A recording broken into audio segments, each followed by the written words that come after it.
Julia Usher here, Recipes for a Sweet Life. You may recall back in the spring I introduced a spring botanical series. I did both snowdrop and dogwood cookies. Well, I'm back this video with the start of my summer botanical series, and I'm launching with the Clematis cookie. Over quarantine time, I had a lot of time to tend to my garden, and my Clematis suddenly and beautifully took off this year. I now have 5 varieties in the garden, ranging from a really exotic double type, which you'll see scrolling overhead, which is called Josephine, to simpler single varieties, the more classic purple Clematis. And I'm going to try to replicate the latter in this particular video. Before we get started, just a couple of notes about how these cookies are put together. They're all constructed of individual royal icing transfers that are not just flat, they're also contoured so they have shape. And I use various elements for doing that, and I use various substrates. In this video, we'll get into a lot of the shaping techniques, and in particular why I choose, say, acetate versus parchment paper for piping onto.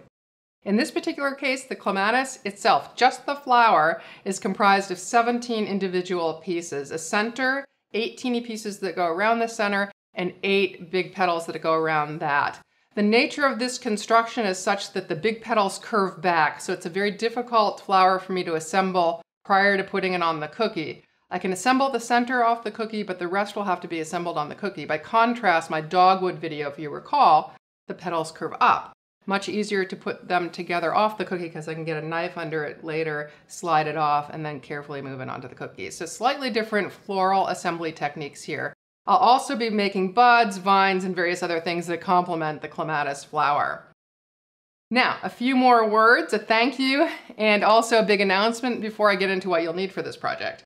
First of all, I want to thank Manu Pezupani, who is a contributor to my site, Cookie Connection. She wrote a tutorial now maybe 2 years ago, which was a dimensional water lily using these same techniques. I've taken those techniques and applied my unique airbrushing technique to them, but her tutorial was really what inspired my whole botanical series, so I want to thank her for that inspirational thought. Also, now for the big announcement, I am finding it really difficult to connect to people during coronavirus times, and so I wanted to find a way to make it easier to speak with you guys in person. A lot of my in-person classes have shut down, so I recently joined a new platform. It's called SUPERPEER. You'll see the logo scrolling overhead, and it's a really useful and I hope fun vehicle, or will be, for us for convening. So if you find that not all of your questions are answered in this tutorial, or you've taken a previous class and you want to get additional coaching on it, or if you just want to chat with me, I'll be available for live online phone sessions for either 30 minutes or 60 minutes on an ongoing basis. So it's a great opportunity to learn more and also just have some fun. There is a nominal charge for these calls to cover my time and prep for them if I need to do that, and also to help subsidize these free YouTube videos. But you'll find all the details in the video description, a link, and all the pricing is in that link. So with that said, fun announcement behind us, let's move on to what we need for this project. But before we do that, here's the actual project, and you'll see different variations of the Clematis cookie also scrolling overhead in photo form. But you'll see the purple flower to the left is comprised of the 17 parts. I've additionally got a royal icing trellis on here, which is very fragile, royal icing vines, buds, and leaves. So we'll be making all of these pieces. Now onto the things we need. Starting first with the cookie, you need a pretty big one for this project, ideally about 4.5 to 4 inches wide, about 4.5 to 5 inches long. I've got 2 versions here, one in white and one in blue. I'm actually going to work with blue. It's a little bit easier to work color into the background if it's in the icing itself and dried into the icing. You can, of course, airbrush a background and place these pieces on it, but if you misplace the piece, you can sometimes smudge the underlying airbrush coloring. So if you're just starting out with these dimensional flower cookies, I'd suggest getting as much color as you can into the background as opposed to airbrushing the whole thing. But you'll see in other videos I've done it different ways, and it works. You just have to be a little more careful. So we'll be working with the blue one today.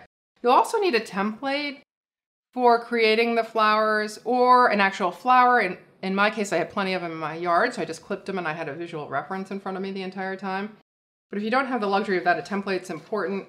I like to choose ones that have a top-down planar view so I can get a complete view of the leaf or petal and use it as a tracing guide. So I'll be using something like this as we move forward. I'll also need various tips and bags, different round tips and different star tips for piping the vines and the buds. I'll have all the actual tip sizes in the video description, and we'll also describe them as we move through the course of the video.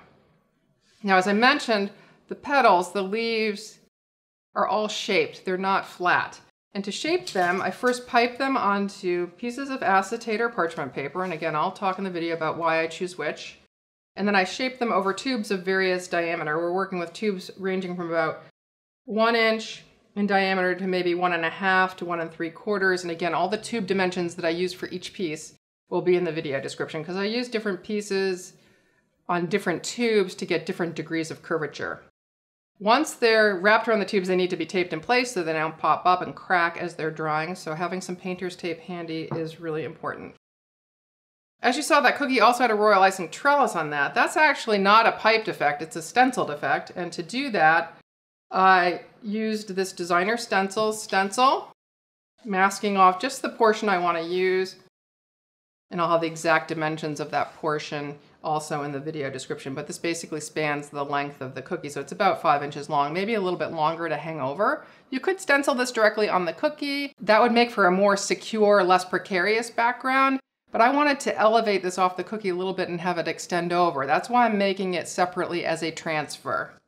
To bound the trellis, I need some slats, so I'm using this striped stencil to pick up the larger slats off of it. And all sources to these stencils and others that are very similar in the video description. For stenciling, we'll be stenciling onto cutting boards covered with parchment paper or cardboard rounds for the smaller elements covered with parchment paper. And again, I'll describe why I'm using parchment paper later. You'll need offset spatulas of various sizes to spread across the entirety of these wide stencils. So I have a short one for the smaller pieces and a long one for the bigger pieces.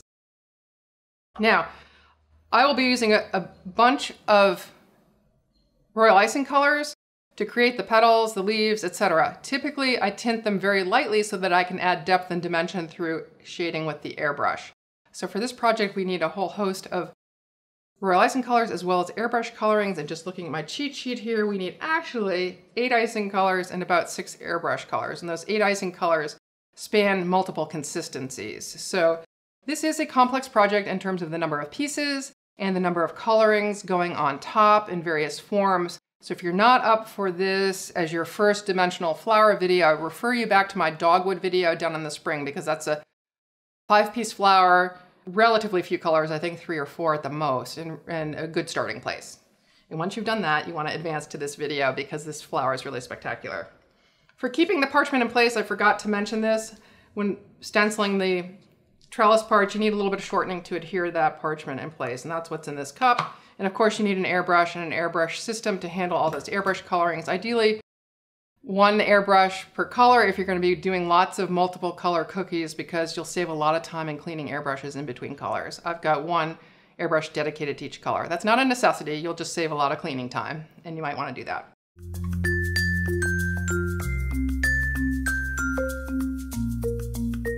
Now on to creating the trellis parts that go on the background of the cookie. If you recall from the previous example and those pictures that I showed you, it's comprised of 3 parts. 2 side slats that can range in size. Again, if you're just starting out with these, you might want to choose a thicker size. I'm going to do these both in royal icing, and I'm also going to show you a method of doing them in fondant. I believe these are fondant pieces and these are royal icing because these are smoother. The fondant pieces will be a little bit more stable once they're dry, a little less fragile, that is, than the royal icing ones. So again, if you want a little more security during the assembly process, you might choose to do the fondant ones. I'm going to start by showing you how to do the royal icing ones, which are here in the middle. I can tell because the surface is a little rougher than the fondant. This fondant is really smooth. So you need 2 of those pieces for each trellis, and then you need the inner part of the trellis, this lattice work, which is all royal icing and quite delicate. I'm going to start by stenciling the side slats, then the internal part, and then we'll come back and make the optional, more stable, less fragile, I should say, fondant versions of those slats. Okay, since these pieces are long and fragile, we'll be stenciling on parchment paper. they'll literally pop off the parchment paper, not so on acetate, and they'll be more prone to breakage. The other thing that's key is you want to be stenciling perpendicular to the writing on the parchment paper, otherwise you'll get a really wavy piece like this because the parchment buckles and then the royal icing does. By contrast, here's a strip that was stenciled perpendicular to the writing and it's very, very flat. Now this may just be a function of my particular Reynolds parchment paper, so test yours, but I found this to be the case, as crazy as it may sound. So we're laying the stencil perpendicular to the writing. I've secured the parchment paper to my cutting board with a little bit of shortening. The icing you want should cling to a spoon or a spatula. It should be very, very thick. Not so thick that it leaves tracks when you pull it up, but thick enough that it doesn't smudge under the stencil.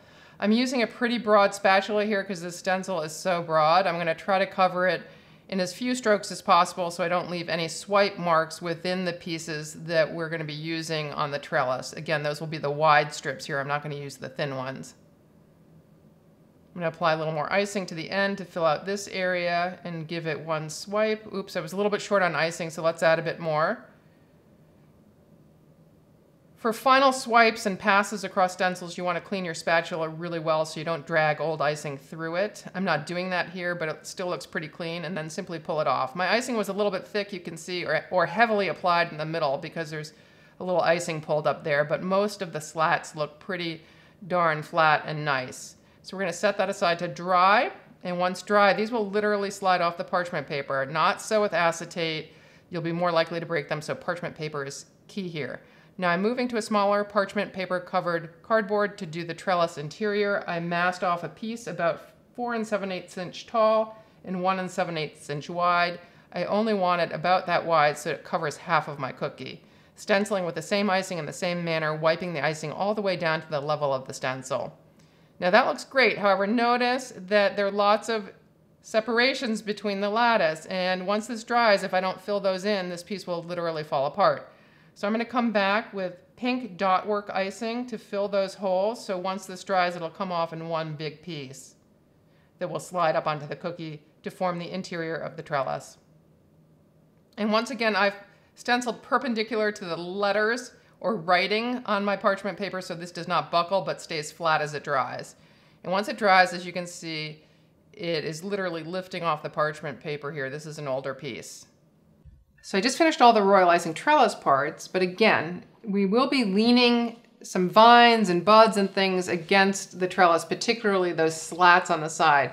So if you want a less fragile construction, slightly less, I would advise doing the slats with fondant. And I'll just show you how that's done. I used a mixture on the cookies you saw overhead, but I was a little less nervous using the fondant pieces.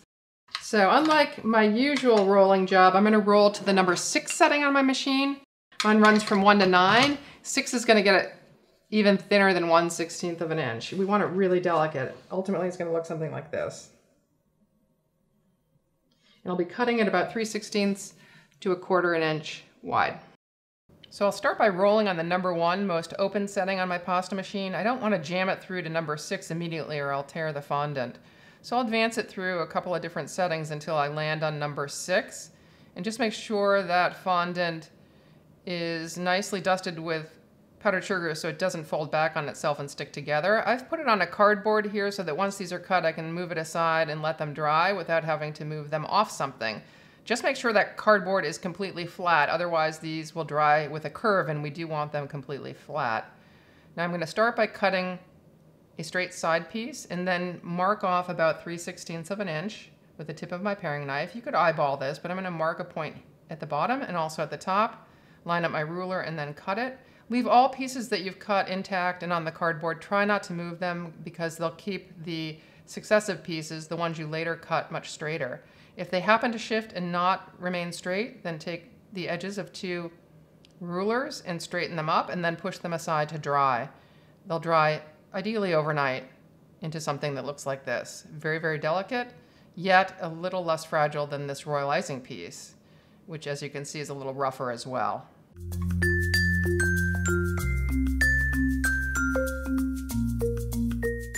With the lattice now done and drying, we're ready to move on to the piping of the petals for the clematis itself. Again, it's comprised of 2 types of petals, a big outer petal, there'll be 8 of those per flower, and then a small teeny petal that goes around a green center. And again, there are 8 of those teeny petals as well. With the center included, we've got 17 total parts for this flower. We're going to start on the outer petals. They're going to be piped in a light purple. You could use any color.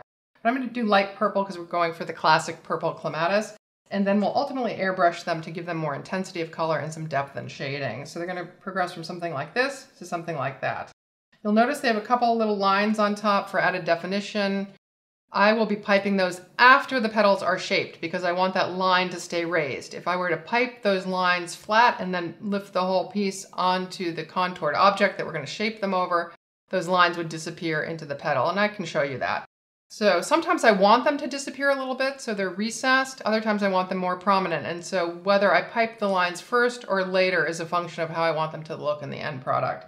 Here I want them more raised, so they'll be piped later. I'm going to use this handy bit as my tracing guide. Again, this is an image that came from Shutterstock. You can see it across the top, starting first with a loose flooding consistency and then moving on to my outlining consistency. I'm piping an acetate here because some portion of the back of the petal is likely to show in the final construction, and by piping on acetate you'll get a shinier back than you would have piping on parchment paper. I've outlined and flooded with my same thick flooding consistency icing, and while the icing is still wet, I want to wrap this on the tube. Now, you can wrap in various ways. You can wrap completely perpendicular to the tube like so to get more curvature on the petal, or you can wrap it along the length of the tube to get less curvature. And you're going to want to do this in a variety of ways so each petal looks a little different. Once it's on there, tape it down well because if the acetate lifts while the icing is drying, you'll crack the petal, and we don't want that. Now I'm going to add my veins. I'm going to add a half short one and a longer one that gently arcs through the center. I'm adding these veins after it's wrapped because I want them to be very defined. If I were to pipe them before wrapping, they would settle into the underlying icing and virtually disappear, which I'll show in a sec. Now if any ends of lines are sticking up, you want to tap them down ever so gently into the looser underlying icing with the tip of a clean trussing needle. Now here's another petal I just piped, and I just want to demonstrate if I pipe the veins on first and then wrap, they will disappear. So depending on the look you want, you either want to pipe them first if you want diminished lines and then wrap, or if you want accentuated lines, wrap and then pipe them. As you can see, those lines have virtually disappeared just in dragging this up and onto the tube. Here's some petals that are dry. I want to show you how to get them off. To remove them, hold down the acetate while peeling off the tape. And as you can see, it's harder to remove things from acetate. This won't fall off the way it would if it were on parchment paper. So you gently want to peel it back away from the tip of the petal. If you peel back towards the petal tip, you may break it. As you can see, it's got a nice shiny background, which is going to look nice if any of it shows in the final construction. Now let's move on to the tiny inner petals. Again, we need 8 of those, just as we needed 8 big outer petals. They're ultimately going to be airbrushed on the inside with dark pink. They're light pink icing here. I'm just going to select out that tiny sliver, which is about 2/3 the length of the entire petal. You can see it drawn here in the middle. Again, using acetate, you could also use parchment paper. This is a relatively delicate piece and it doesn't have much backside exposure. But since I've got acetate out, I'm going to use it here. Again, using my thick flooding consistency icing to both outline and flood so that the flooding icing merges into the outline. And then I'll take my trussing needle and kind of guide the icing into the very fine points so I get nice defined points at the end. I did that on the bigger petals as well. And simply wrap it over the tube. I'm using a smaller tube here. It's about 1 inch because I want more curvature on these pieces, and I'm definitely going to anchor these all perpendicular to the tube so they're very, very curvy. Now let's move on to the flower centers. They consist of a green sort of pyramid that I then pipe some yellow lines on top.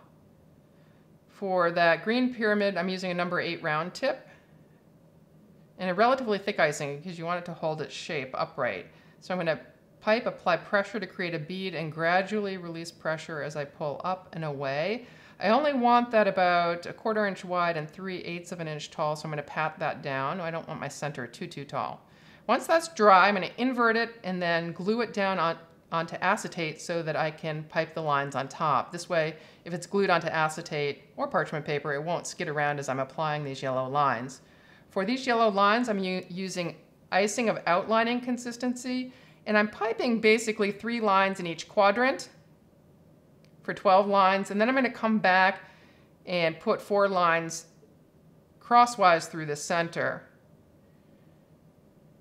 And if I don't get the lines applied evenly, I may add more lines just so that I get a nice uniform radiating pattern as I view this piece top down. But the key here is to use a relatively thick icing so that these lines don't merge into one another and remain distinct. Putting those crosswise lines down, and as you can see, I use many more lines than I did on this other piece to the right, but both look great. Okay, it's time to add color to these very pale petals to give them depth and dimension. And I'm going to be airbrushing on a regal purple, I believe it is. I'll have all the colors actually in the video description. You might want to wear gloves for this just to keep your fingers clean because they will be in the line of spray. I start by spraying the back as you just saw, and now I'm just coming in at an angle from the side to give shading to the sides of the petal. I don't want to come down top down or I'll cover the veins in their entirety, and I want to actually highlight the veins by airbrushing from the side. So that's basically done. It's best to do all 8 petals at once so you get the same color intensity on them. Now for the centers, I'm going to use that same purple and just hit them from the side to accentuate the lines a bit. I'm holding my airbrush at a greater distance because I just want a light shading here. Again, I don't want to come top down because I don't want to conceal the detail here. I want to highlight it by hitting it from the side with the coloring. That's about all I need on that piece. As you can see, there's a little bit of light purple on the sides. Now onto those tiny petals. I haven't removed one yet, but we're going to remove it just the way we did the big petals, peeling away from the tip so I don't break it. And here I'm going to be airbrushing the inside of the petal dark pink. I'm using a deep pink Americolor color, I believe, and you want to make sure you come back and hit that end that you were holding so the whole interior is more or less pink and you don't have any fingerprints on it. And again, you need to do 8 of those. They'll look something like this when you're done. Okay, we're ready to assemble the flower center, which after the first stage of assembly will look like this. I'm going to do this assembly on a parchment covered cardboard because that way it'll come off quite easily once it's dry. If I do it on acetate, I may break the piece trying to get it off. So the first step is putting a blob of pink icing down in the center and then anchoring the ends of the petals to that blob. Once they're roughly arranged circularly, add the center, drop it on top, and gently press it in place. Now those petals are very, very flat, and we want to give them some dimension. I'm doing that by sliding some couplers in around them and resting them on the sides of the couplers. You may need to fuss with this a little while to make sure that those petals are uniformly spaced around the center and none are tilted at an angle. I've got a problem with that upper left petal because it's tilted, so I'll need to fix that. But once you do that, set it aside to dry and you're ready to apply the next step, which are tiny little dots around the center. These will just add more interest and definition. I'm using white icing of beadwork consistency and applying a dot at the end of each line and to some extent in between. You can put on as many or as few as you like.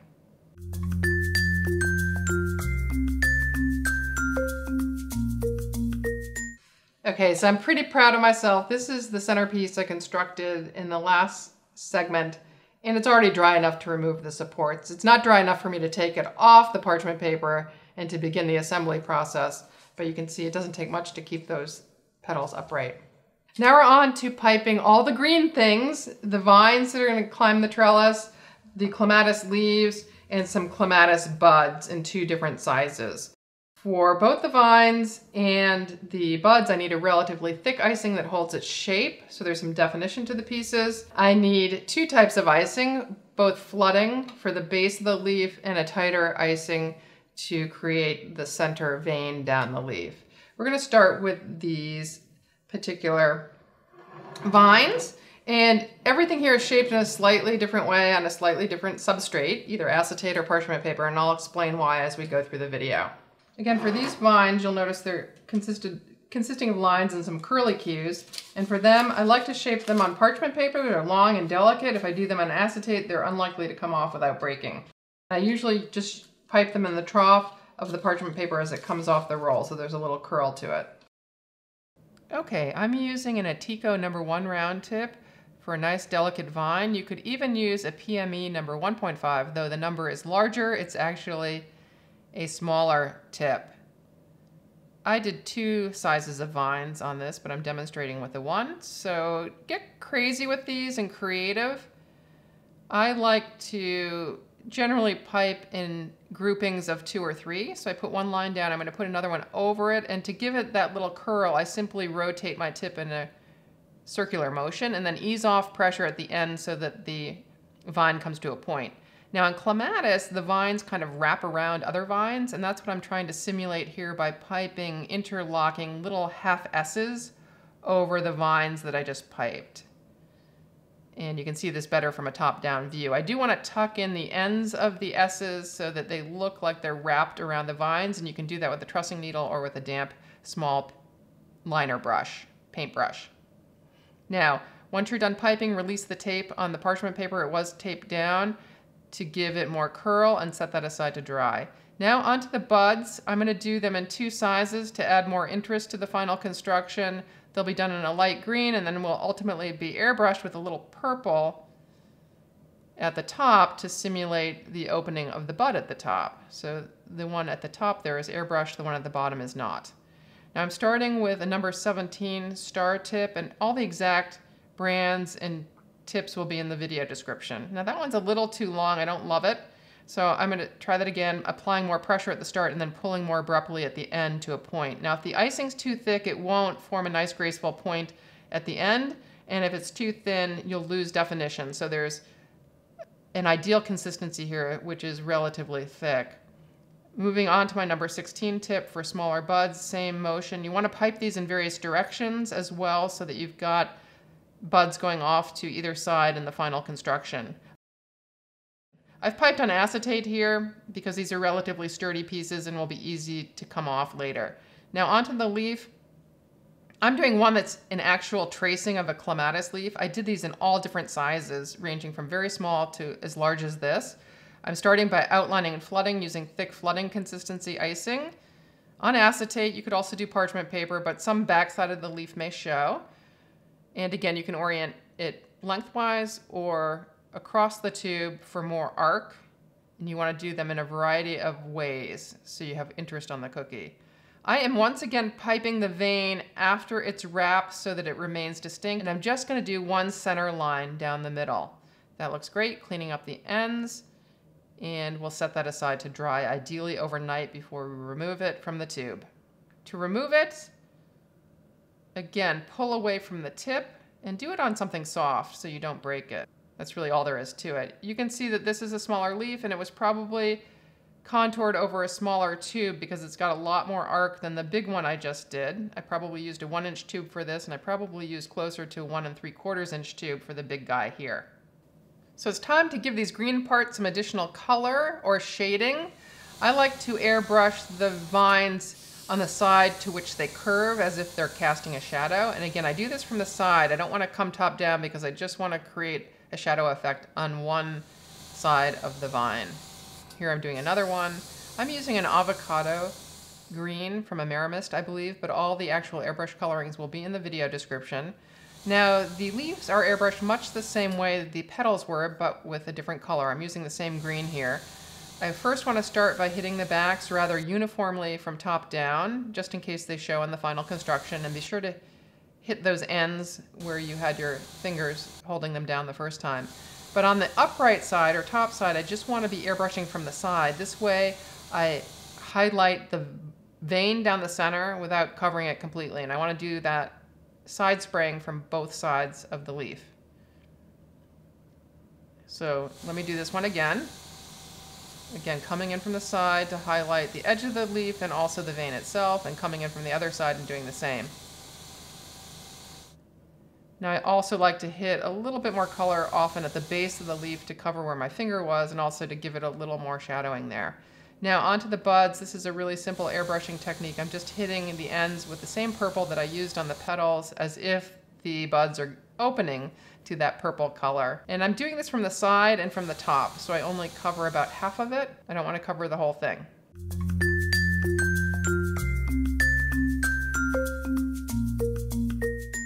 So all the pieces are made and airbrushed individually. We're ready to piece them together. This part is like a puzzle. If you're a puzzle fanatic, you'll love it. Typically what I'll do is I'll prep the background. We're going to airbrush a little bit on this cookie, but the vast majority of the decoration will be the trellis. But once I've got the airbrushing down, I will typically lay out the pieces to give myself a general sense of where things will land on the cookie. And then I'll start committing them to the cookie by gluing them down with a little bit of thick royal icing glue. So after airbrushing, all you're really gonna need is thick royal icing glue in a parchment cone, a little trussing needle to clean up spare glue, or a very small liner brush to do the same. Sometimes a barely damp liner brush cleans up any exposed glue the best possible way with the least disruption to any of these pieces. These pieces are all very, very fragile. I tend not to move them with my fingers. I'll push them around with a trussing needle. We're gonna start by airbrushing the background. We're gonna put down a little custom green kind of for ground, and then some turquoise, a turquoise blend at the top, and all of the colorings used will also be in the video description. The turquoise is to simulate sky. Then I might put a few purple accent dots on the edges now, or I might wait to do that later once all the other pieces are up, because I want to move on to constructing it and I don't want to mess up those blue dots. They'll take a little bit of time to dry. So on to airbrushing. So I'm going to hit the bottom of the cookie with a little bit of green. This is an avocado with a little electric green in it, I believe, to simulate kind of ground or greenery. And I'm shadowing the cookie, so I'm doing this from a distance at an angle. Same process here for some light turquoise at the top to simulate sky. Now I'm putting down my dots just to highlight the shape of the cookie. I don't want anything too crazy as far as border because the top of the cookie is going to be very busy. I use beadwork consistency for dots.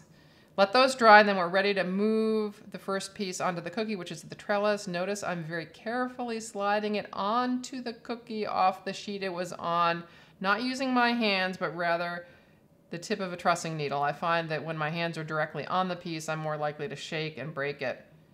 Now, once you have it situated off to the side, because we're leaving the other area available to receive the flower, you want to stick it down with a little bit of icing. I'm applying white royal icing glue underneath or on the side of each of those dots on the right edge of the trellis. You only need a little bit of icing. You don't want it to show. The good news is if a little peeks out here, we're going to be covering those ends with the slats we made, so you won't see any icing. Now you want to repeat the gluing process on the other side of the trellis. But generally speaking, with the gluing process here, less icing is better. Now I'm putting on those slats, putting a little more icing on top of the pink beads there, and just carefully inching that piece up on top. Once it's up, if it's at an angle, you just want to lightly touch it with your trussing needle to make sure it's completely flat. And we'll repeat that on the other side of the trellis as well. Be super careful here because there is a piece of the trellis extending off the top of the cookie, and if you hit it too hard, you can break it.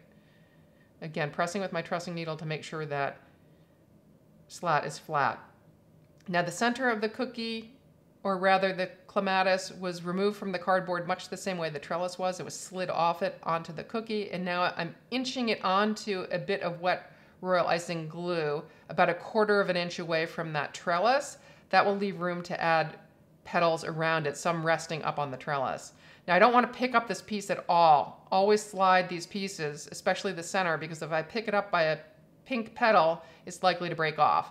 Now, to get the bigger petals in, just a teeny bit of icing tucked underneath the pink part and slide it into place. Generally, I only apply glue to 1 or 2 parts of a piece, wherever it's making contact with the cookie, but not too much because we don't want to see it. So I showed you how to put the trellis onto the cookie. Normally after the trellis goes down, I wait quite a while, a few hours, for it to dry completely in place before I start laying stuff on it, because you don't want it skidding around as you're putting vines and buds and things on top.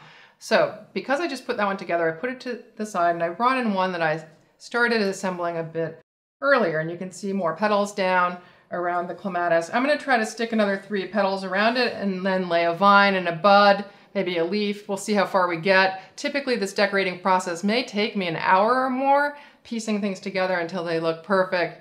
Again, a labor of love. So I don't think I want to keep you guys here for an hour on video, so I'm just going to lay some representative parts, and then in the end we'll cut to some finished cookies so you can see how the whole composition looks once together. But the process is the same from here on out, applying a touch of icing, less is more, so you don't see it, and just anchoring it in a few key pivotal spots that contact other points of the cookie or the other royal icing already on the cookie. Okay, when I first tried to put this petal on, it fell off the cookie. It's too close to the edge, which is an indication it needs some kind of support. And to do that, I'm putting in a little fondant blob here, anchoring it down with a little white icing glue, and then putting more on top, and then laying the petal on it. That'll keep the petal from flopping off and also give it a little more lift and interest there. Now the fondant blob looks big, but you're seeing it from an extreme side view.